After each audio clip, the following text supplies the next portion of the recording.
Našej kolegyni sa podarilo nakrútiť poriadnu hádku, ktorá vznikla v parlamente. Nadávky, vyhrážky a dokonca reči o zabití.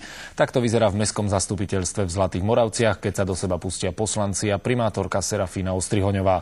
Nakoniec sa tam hádali aj radoví občania.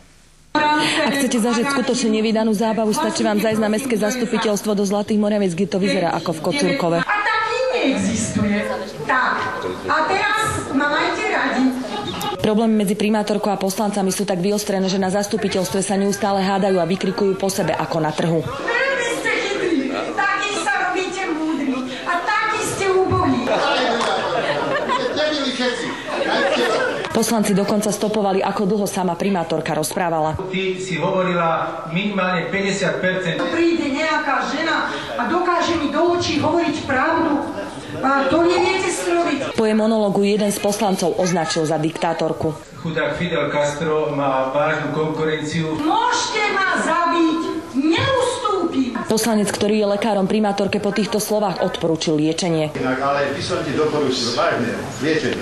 Vzájomná nenávisť vyústila dokonca k rečiam o zabití. Chceli ste ma strieľať, potom ste sa odprosovali. A daj mi pištol, ja ju zastrelím. Toto všetko sledovali s nemým úžasom aj ľudia zo Zlatých Moraviec. Niekto mi hovorí, chceš vidieť cirkus? Prídi sa pozrieť sem do Moraviec. Emócie boli tak silné, že sa napokon začali hádať aj oni. Prosím vás pekne, zobudte sa. To robí divadlo. Čo sa obracate na nás, pani Kováčová? To robí divadlo. Zo Zlatých Moraviec pre televíziu Joj Diana Pavlisová.